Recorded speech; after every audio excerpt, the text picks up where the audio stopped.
Well, boys, we all know Metazoo, the company, is just about dead. But how about the secondary market? I recently made a video where I said I was selling all of my collection. Well, I ended up selling pretty much most of it. There's a few things I kept, but really not too much. And I'm going to go ahead and let you guys know about all of the prices I got for everything. I literally have a price sheet here, and I'll have the total for you at the very end. And you'll see how bad the market really is. I mean, this was rough. This was certainly very, very rough. So let's get started. There was a number of lots I did. First of all, we have a first edition lot for some of the expansion sets that came out. Some good cards in here.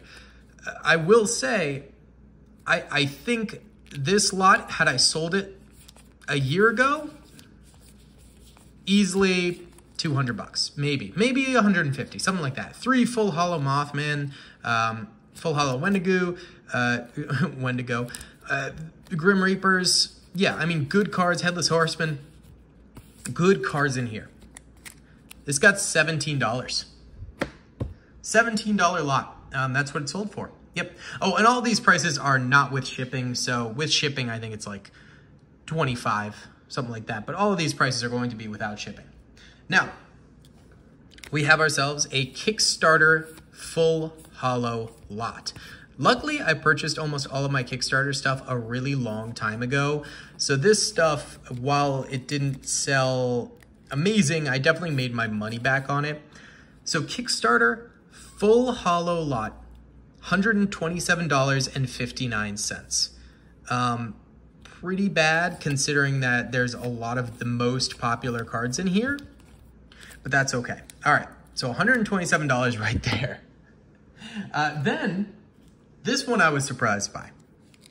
This was a Kickstarter reverse hollow lot, including a Chaos Crystal in there. Keep that in mind.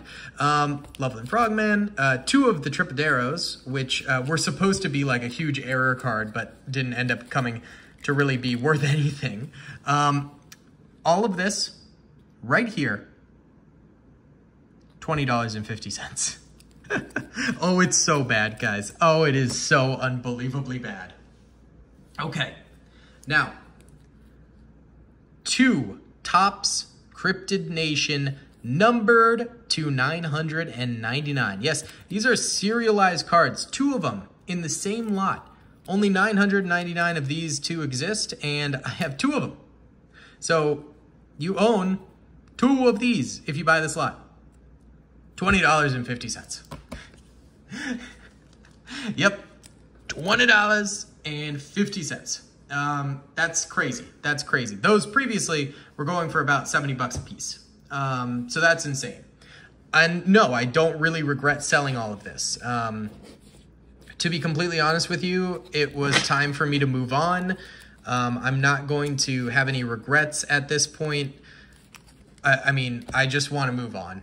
You know, I could have sold this a long time ago, made a lot of money on it and stuff like that. I think I am going to just about break even at this point, but that's that. I don't want to harp on it. I don't want to live in regret and stuff like that. That's just no way to live. It's just, I made a mistake. Let's move on. Clearly got scammed somewhat. Hey, I had fun collecting a lot of this stuff, so it is what it is. Either way, this huge lot of reverse hollows, as well as we have more reverse hollows here, full hollows as well. A lot of full hollows in here too. These are mainly second edition, as well as some subsets and stuff like that. You know, there's 3 Chaos Crystals in here from second edition. There's some of these Illustrator, whatever they call them. I can't remember. This entire lot, all of these cards sold for $10 even. Yep, $10 flat. Alrighty then. Well, now here is the most interesting stuff. This stuff is my graded Metazoo cards.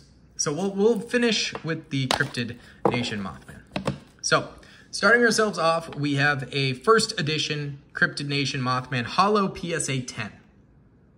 Now, I have 2 of these. One of them I don't know exactly which one. Sold for $82. I'll make sure to match up the serial numbers to get the right people the right ones. But yeah, $82 for this. These used to go for $1,000. All right, the other one sold for a little less at $78.99. Okay, it is what it is. Then this Nightfall Playtester First Edition. Did not sell. I had the bidding starting at $15. Someone offered me $10. I thought, there's no way the playtester sample card won't get won't get higher. It didn't. I should have accepted the $10. Whatever. It's relisted now. If someone offers something, I'll take it. But yep, didn't sell. That's the only thing that didn't sell, actually. Only thing. And finally, the Kickstarter Hollow Mothman. This thing used to go for 12 grand. There was a time when I went on eBay sold listings and there were 3 sold between $12,000 and $15,000. Absolutely insane. I had multiple people spamming me with offers for, and I should have honestly just turned off offers, but $30, $50, $60. I was like, okay, that's first of all just a scam. People have been hunting for the cheapest deals, and I think they're playing on people's FOMO of missing out on being able to sell these, and these running out of, you know, anyone who's going to buy them, stuff like that. So, you know, just let your auctions play through. Let your auctions play through. Don't go for the low balls, except for this one I should have. But yeah, pretty much all of these lots, I got really, really low ball offers. And if I had accepted all of the low ball offers I got, I probably would have made $50 on everything. But I didn't accept any. This thing sold for $681.60. Even if I had sold this 2 months ago, I would have gotten double the money. I saw them selling for $1,200 about 2 months ago. About 2 years before that, these were selling for about 12 grand. Yeah, that's a regret. But again, I don't really want to live with that regret. I want to let go of it. I want to let go of all this stuff and get the money I got, put it towards a down payment on my house, and that's that. You know, I see the comments of people being like, don't sell, you're such an idiot for selling, etc., etc. That's real gambling addiction talk right there, to be completely honest with you.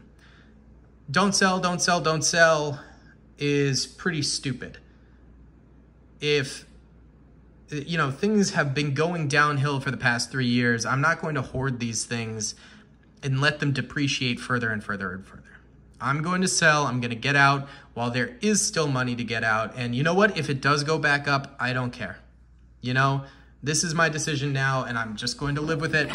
And I highly doubt that these things make any sort of a return, really. I just don't see it. Finally, we've got ourselves a binder here. Now this, I was actually kind of happy with because it did not get any bids for the first 2 days. And then after that, it really wasn't getting a lot of bids at all. And this thing has some crazy cards in it, you know, first editions, hollows, promo cards. Let me adjust the tripod a little bit here. It's got just a lot of stuff in here that is worth a lot of money, and probably, again, you know, could have gotten a ton more money for all of this a long time ago. Probably could have sold this for a pretty penny a while back. It is what it is. Look at all those Headless Horsemen. Those are all second edition, though. They're the promo ones. So yeah, I mean, just like crazy amount of cards in here. Honestly, some Kickstarter stuff, a lot of top stuff in there too. I mean, there's a lot of stuff in here. There's a lot of interesting stuff in here. And it sold for $255. And it is what it is. So in grand total, here are the numbers we're looking at. I ended up making back about $1,293.18. eBay's gonna, I forget what the eBay cut is. I think it's 5%. It could be 10%. You know, I'm not entirely sure, but I'm guessing I'll probably end up getting about $1,100 at the end of the day. It sucks because if I had sold all of this stuff at the peak, you know, we could be looking at like 20 grand, you know? Instead, I'm getting 1/20th of that. But again, I'm not in the mode of regretting right now. I mean, I can't help but a little, but I'm really trying not to, because this, at the end of the day, I think is the right choice to make. I do, you know? It's a loss, but at least there's still value there that I can make back. And I'm happy with that. I'd encourage everyone to sell right now, to be honest with you, because I'm not entirely sure these collectors will be here in 1 year. I think a lot of people are thinking if they buy really, really cheap now, and in 1 year, all of a sudden it starts to make a rebound, then they'll sell then or something like that. I don't think it's going to happen. I think if you love the cards, sure, collect. Now's a really good opportunity, but I don't think Metazoo will ever be making a comeback at this point, and it's pretty much over. So yeah, that's my story. Thanks for watching, guys. Stick around for more Pokemon stuff and Magic stuff, because I've always been collecting that, and luckily I diversified my collections quite a bit, so I'm not super hurt by this. This money will go towards my down payment on my house if you watched my last video. So yeah. All right, guys. Thanks for watching. Peace.